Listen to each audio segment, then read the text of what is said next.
A week went by without a single job. Not even an email about medical plant collection or a lost supernatural creature. Nothing. August took some time off to recover. I didn't want to go over and bother him. I spent most of my days picking up trash in the neighborhood. Allie had already moved on. He didn't like staying in one spot for too long. He promised we would see each other again at some point.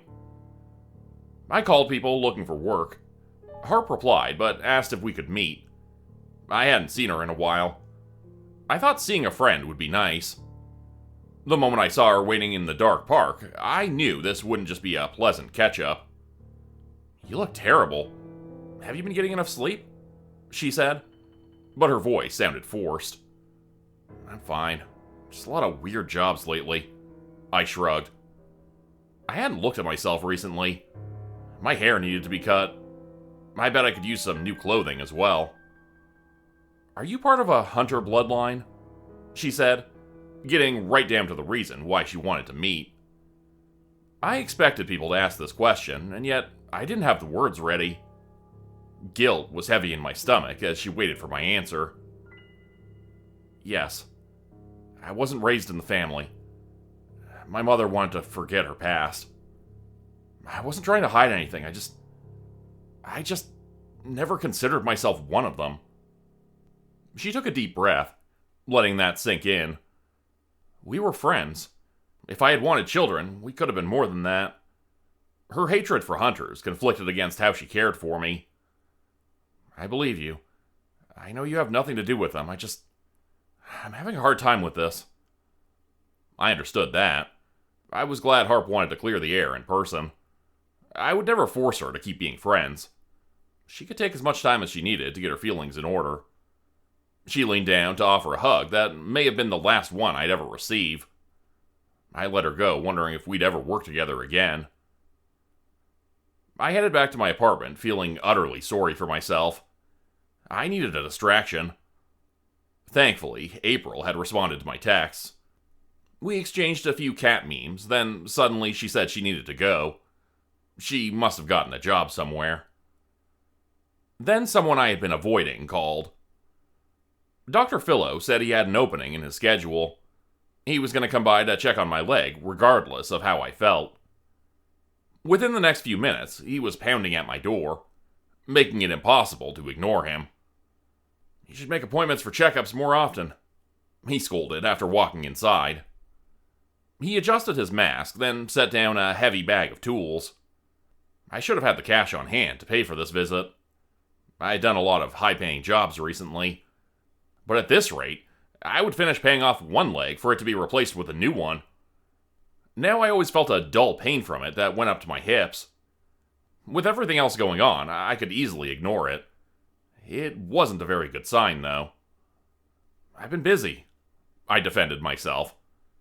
He raised his eyebrows in a way that expressed how he felt about that comment. "I'm surprised you're even home right now. Your leg must be bad enough to not accept the current job that has your friends running around." I had sat down and lifted my bad leg for him to look over. When I didn't reply, he realized he'd said the wrong thing. I hadn't been called, and yet there was a big job happening. He sighed and stood up, already giving up on any progress. "Are you going to start calling people now, demanding information?" he asked with his arms crossed. "This would go faster if you just told me what you knew," I told him, standing up and walking towards the door. "The hospital's on lockdown. You might know the creature causing problems. I'll tell you the location. I don't know much more than that." I thanked him, trying to stay calm. This was clearly why April had stopped texting. And from the look of things, everyone wanted me to stay away. Why, though? I've heard of supernatural creatures snapping and going feral. It was one of the reasons why agents worked in pairs. I thought hard on trying to figure out who I knew that would even start a problem like this. Dr. Philo created a connection to the hospital. I wasted no time running down the hallways, pushing past people who were evacuating patients. I focused my sight looking for magic sources I recognized. April and August were here one floor above me. They were waiting outside a room with another creature pacing. Was it just one creature? It looked like it had two smaller sources of magic feeding off of it. No, wait. They were joined together. My leg screamed in pain when I ran up the stairs. I needed to ignore it. I turned the corner, nearly knocking Evie over in the process. "What are you doing here?" she hissed at me. I could have asked her the same thing. August and April looked at each other to see who might have secretly called me. "Who's inside that room?" I asked her, out of breath. "We can handle this. You need to leave," August said, in a gentle yet stern tone. He moved in front of a small shape on the ground, as if trying to hide it. I took a step back when I saw a bundle of empty clothing laid on the floor, as if someone had melted out of them. They were a pair of blue scrubs and shoes next to a wheelchair. He wanted to hide the name tag, but was too late. Gina. I'd only met her once, yet everything snapped into place. My body moved on its own. They all reached out to stop me, but I opened the door to the hospital room to see who was inside. Jacob stood there, his long hair swaying in the breeze from an open window. He had his hand on the chest of a person resting in the bed. I felt August grab me from behind to start dragging me out of the room. I stood firm to watch what was happening. We'd walked into the middle of a gruesome and yet almost peaceful transformation. Small vines came from Jacob's palm, sinking into his sleeping mother's chest. They took over her body in seconds. A bulb appeared on the side of his face as he drained away the body in front of him. A bright blue flower opened up as the vines died off, crumbling away and leaving nothing behind. The person who he loved the most had been absorbed into him. He looked over his shoulder, his eyes dull. His cold grin froze my feet to the spot. When Jacob had been infected, the plant transformed him into something inhuman. At first, he hadn't appeared dangerous, so no one watched him properly, which caused him to slip away. What he had done wasn't out of malice. By absorbing others, he could be with them forever. However, they would lose their humanity.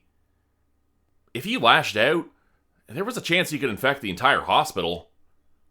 August and April had been ordered to not confront him until people had been evacuated.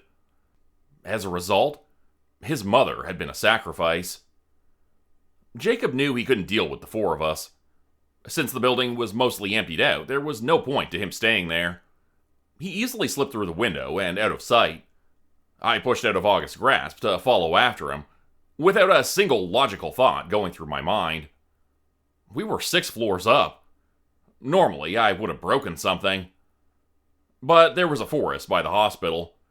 It was a stretch, but I pulled enough magic from the air to cushion my fall. If we were in the middle of a city, I would have been screwed. Jacob landed first, running like the devil off into the woods. If he put down roots, he could drain the entire forest dry, making him impossible to deal with. We needed to stop him before he became a bigger problem. I ran hard, pulling every ounce of magic out of the ground with each step, leaving dead soil behind. As a result, I moved faster than any human should. Every muscle strained against the motion, as some started to tear. Faintly, I felt the pain. I knew it was there. I just was far more focused on catching up. Jacob finally stopped before my body gave out. August and April were a few seconds behind us. He spun around to face me, an expression of pure joy over his face. "Come and join me. We'll be friends forever," he cheered, as he spun gracefully on the spot. He looked like a child. Any stress had faded with his humanity.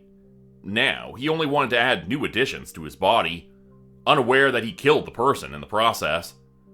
A chill ran down my spine when I thought of what it would be like to become a part of him. Everything that made you a person would be lost, only to become a simple flower blooming on the side of his face. A vine shot out, latching on my arm to start the transformation. He wanted to drain my life force. Instead, I started pulling power from him through the connection. I wanted to rip away all the magic out of his system. Maybe if he was fully drained, he would turn back to normal. I wanted to see the moody yet well-meaning kid I'd saved from the bug hotel. Whatever he was now was simply not the person I knew. August arrived carrying Evie. He stood in front of April, defending her from more vines. He was too busy protecting the girls to do anything else. When the vines buried themselves into his flesh, they shriveled up and died off. His blood protected him from poisons or infections. For some odd reason, it wasn't the same for April. The vines struggled, but were able to latch onto her arm for a second, until she ripped them off. Her magic always appeared slightly different than August. I didn't consider the idea she may be a mixed breed. Due to that, August needed to fight extra hard to protect her from being a part of Jacob. He noticed his attack wasn't working on me. He cut off the vine, which caused me to close the distance between us. I grabbed his arm, pulling out as much magic as possible, determined to turn him back. He let out a yelp of pain. His arm shriveled up and broke off. He backed up, creating a wall of plant matter between us that shot up from the ground. By the time I ripped through it, he drained enough power from the forest to regrow his arm. I went for him again, blinded from what I was actually doing. He flinched away, looking scared. That reaction hit me hard. He was frightened of me. Of course he was. If I drained all his magic away, he would die.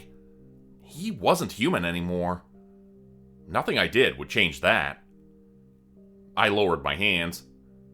Jacob backed away, his eyes darting around and considering his options. He already had roots down. If he followed through becoming one with the forest, we would be forced to kill him. I doubted the four of us could handle that much power, though. People would die if he went down that path. I hated myself for almost forcing him into that. "You want to be friends, right?"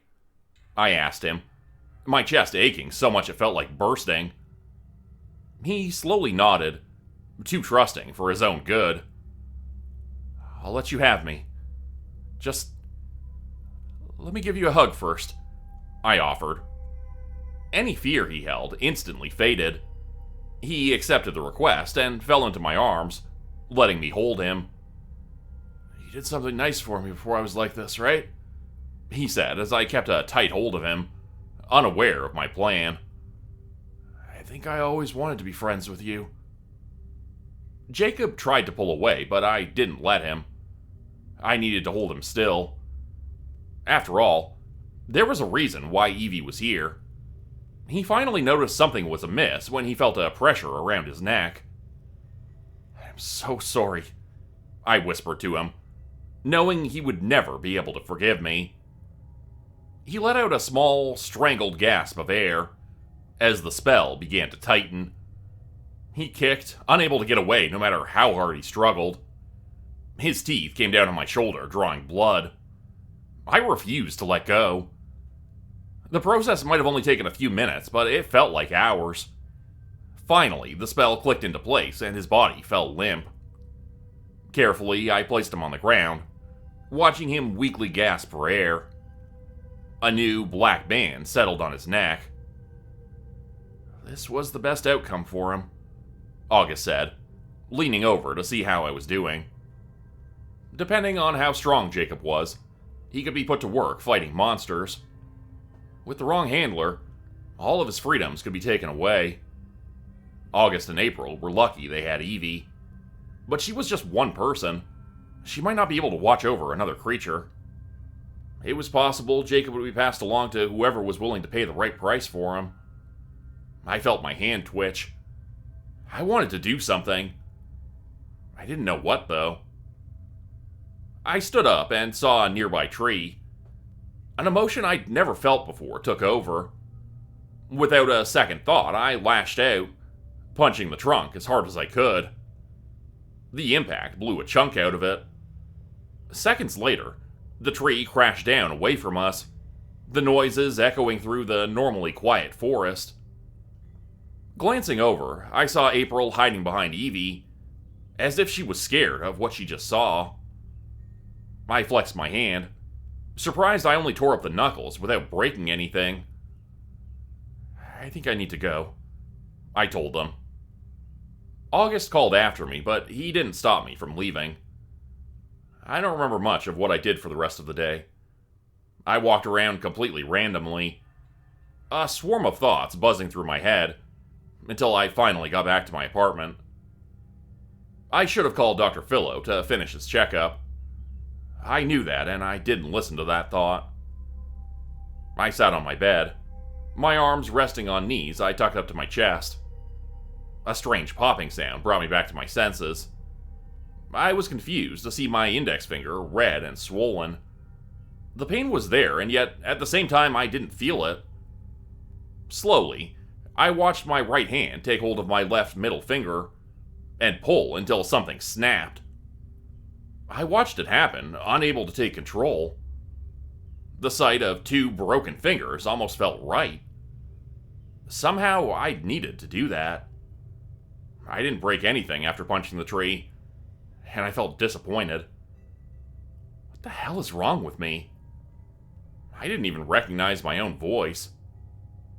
Slowly, I laid down on my side, thinking I just needed to sleep. Hours ticked by. My fingers started to change from red to blue. I didn't move. I couldn't sleep. 1,000 thoughts came to mind. I should call someone. No, that was a bad idea. I couldn't risk taking my emotions out on anyone. A knock came from the door. Ignore it, I told myself. They'll go away. Just stay in bed. Don't talk to anyone right now. My cell phone started to ring. I let it go to voicemail. The person outside my door spoke to leave a message. Since my apartment was so small, I could easily hear who it was. My will finally gave out. It was as if I was watching my body stand up to open the front door. If I just focused, I could have stopped what was going to happen. But I didn't. August called. He said you had a rough day. Ito looked like he had just gotten off a job. A slight crack on the side of his perfect face and his suit covered in dust. He'd come by so we could talk. Or maybe August had sent him over, to make sure I hadn't done anything stupid. He spotted my hands, then carefully took the left one with his own. What happened? He said, clearly concerned. Leaning over, I brought him in for a kiss. Stay with me tonight, I asked. His jaw tightened at the suggestion. He thought of a million excuses to leave, but didn't say a single one. Ito wasn't dragged inside my apartment. I didn't ask him twice. He could have left at any time. He stayed because he was a good person. He knew what I asked for wasn't healthy and gave in anyway. I was the one who crossed all the lines he set that night. The light stayed on so he could see all the scars I tried to hide. I whispered words of affection he didn't want to hear. I made it impossible for him to consider our relationship as just a casual fling, and I hated myself for it. Ito left silently in the morning, without a conversation about what happened. I heard the front door close behind him while I pretended to be asleep. Hours went by. I just stayed in bed waiting for a text I knew was coming. Around noon, my cell phone went off. Let's take a break. Ito was too kind-hearted. He knew I needed him more than he needed me. He wasn't ready for what I wanted, and it was unfair if we kept seeing each other. That was clear from the start. I was the one who didn't accept those facts. While I was asleep, he'd wrap my fingers. They still needed to be properly treated, but it was something. I raised my hands to look at them, bandaged and sore. What the hell is wrong with me? I asked myself again to an empty apartment. I didn't think I would get any answers to that question. For now, I needed to get cleaned up and keep working. It was the only thing I could do. Become a channel member today for early access, bonus videos, and special emojis only available to members. Check out the description below or click the join button for more info. If you'd like another way to help support the channel, please consider joining my Patreon page at patreon.com/JordanGroupHorror. As a patron, you'll get access to bonus videos and content. You'll be credited at the end of every video going forward, and if you decide to stay for 3 months, I'll name a character after you which will be featured in a Hollow's End story. Links to join the Patreon are in the description. Thanks everyone for listening. Please like, subscribe, and comment to help the channel continue to grow, and see you again next time at 4 p.m. Eastern Standard Time. Hope you have a great night.